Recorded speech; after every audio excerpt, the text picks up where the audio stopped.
RWBY Volume 3, Episode 4, Lessons Learned. I really enjoyed this episode. It was a good character building episode. Of course, it started with the fight between, I don't even know what they call Mercury and Emerald's team. I forgot what they call them. But it's like their team, and then, of course, we have Coco and Yatsuhashi, who I figured this is how it was going to play out. I was like, they're probably going to make them lose. That way we have... I'm assuming it's going to end up being Yang versus Mercury towards the end, or it'll be Emerald versus Weiss, because I believe those are the pairings that we have for the opening. Personally, I want to see Yang versus Mercury. I don't know why. I want to see the hand-to-hand fighter versus the feet person. I don't know why I wanted to see that since the last season. I was just like, they're so perfect opposites. That's just what I want to see. Even personality-wise, Mercury and Yang they have very interesting personalities, because it's like Mercury is the evil side of sarcasm, and Yang is the happier side, where it's not so much sarcasm, but she has a lot of jokes. So it's they're still very similar, but it's done in a different way. Yang just flat out makes jokes. Mercury does it through his insanely high levels of sarcasm. So that's what I'm looking forward to. But they kind of got messed up, and something that was really cool is that this was the first fight we got to see where it was actually 4 different arenas. So that was pretty cool. Although they didn't utilize them too much, they mostly utilized...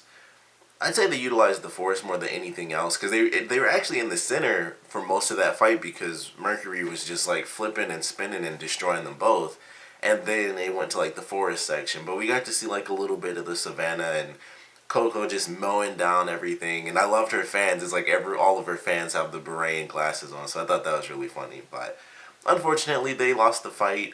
It was almost like a horror movie towards the end of the fight. Coco was freaked out because Yatsuhashi was right behind her. And then it's oh, he's taken out. And it was okay, I don't know what that is, but he's gone now. So it kind of sucked to see them get so beat up, because they had such an awesome intro before. It's man, this kind of... It kind of makes them look weak, but they just went up against stronger characters. And I figured that they'd be sort of at a disadvantage just because of who they were going up against. I was with Mercury, he's straight up hand-to-hand combat, and I knew that was basically the exact opposite of Coco, because all she has a Gatling gun, and it transforms into basically a handbag that she can use. But he, that's his thing, is hand-to-hand combat, or at least foot-to-face contact, because he just was kicking the crap out of them in their faces.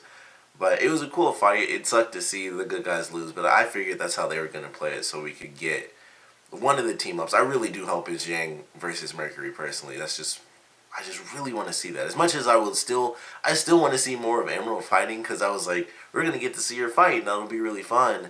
And it was still mostly Mercury, which is really awesome, because I love seeing his martial arts when he's spinning and flipping and everything. And I was man, I still wish we got to see at least a little bit more of Mercury. We did get to see, or more of Emerald. We did get to see some pretty cool stuff from her. She had a little Spider-Man moment, which honestly I wish kind of lasted a little bit longer. But it was really cool. And apparently her chains go forever. It was some God of War stuff. It was just they just went super far. And it didn't matter. It was just they just went out of the forest and back into the forest. I was man, that was a mile or something. It felt like it was a mile. But very cool fight. And then the story side of this was very cool. Not only did we get just some really good character moments with Weiss and her sister, and then RWBY, Yang, and Crow, but we actually got some information, because with Winter and Weiss, one of the things was alright, their semblance is the same, so clearly for them it's hereditary. And in this episode they talk about how it's hereditary, but that's very uncommon for people. So I'm assuming that means even if you have your certain semblance, it doesn't necessarily mean it's exactly the same as your parents, because they could each have their own semblances, and then you have your own. But for the Schnee, it's the Schnee semblance. That's not... It's their family crest and their family semblance, which I thought was actually kind of cool. And we get summoning for this episode, which I thought was very cool, because I honestly thought, okay, she had the birds before when she was fighting Crow. Winter summoned some birds, no big deal. And then she summons a Beowulf, which looked so cool. That was like the coolest thing I'd ever seen. I was like, man, I thought they looked cool to begin with in black and white basically, and then it's like blue and crystal, or like white and blue and a little bit of crystal in there. I was like, that looks unbelievable. I would love to see that show up way more often. So that was kind of cool, and to see that she could summon a Beowulf means that they could summon all sorts of things, and she summoned like little birds. I forgot the name of the birds, but I want to say Ravenclaws, but that is totally not a thing. I don't think it is, but it just shows that they could summon a lot. Like, it makes me wonder if they were strong enough, if they could summon like the elephant. That would be really cool. It would be useless because they're elephants; they move super slow, but I don't know, maybe you can make them do certain things. I mean, she summoned it, so it's kind of like a puppet without a string. She can make it do what she wants as long as she's, focusing on keeping the summon. She could fight and everything, and it could just do whatever she's thinking. And who knows? Like, it opens up so many possibilities. And we got to see that blades can also be summoned in this episode. It was very tiny, but a little caterpillar went up to the blade and it disappeared. But it shows that some of these summons can be weapons. They don't just have to be creatures. So it kind of opens up the possibility of, just other summons. Like, can they summon structures? Can they summon... I doubt they could summon something mechanical, but they summon Beowulf, which is a living thing, or a Beowulf, so maybe they could. I don't know why anyone would just be like, poof, let's summon a car, because no one drives in this show. Unless it's that old guy who hit Penia. So he's like the only person I've ever actually seen driving. Everyone else is like, oh, there's like a car, but who knows. So I love the fact that they talked about it, the summoning, and how it's hereditary for the clan and everything, which I just thought was cool. That's just what they do. Little bits of things here and there. It's like, oh, look at this, listen to that. It's all in passing. It's just random information. So love that. I don't know if we got any sort of specific information off of Mercury in this episode, but he does have a moment, like when he's breakdancing, he had all those bullets held in place. So I don't know if that was a part of his semblance. I have to assume it is, because you can't just hold bullets. But he was like breakdancing, and it was basically just a full column of bullets right around him. And then he kind of let them go one by one. So I don't know if that is maybe magic based, because we saw the stuff with Cinder when she had like her clothes and everything. I don't know if it has anything to do with the dust and how he can control the properties of it, maybe, or if that has something to do with his semblance, which I don't know what it would be. It wouldn't be polarity like Pyrrha, because bullets in this are made out of dust, which are just basically gems. So it's not like magnetism or anything. But it could be something. Like, who knows? Maybe it could just be like full on telekinesis. Who knows? It could be like a really low form of that, where maybe in such a really short radius, he could just do whatever. Who knows? But I really like this episode. It was really fun. I like the character moments.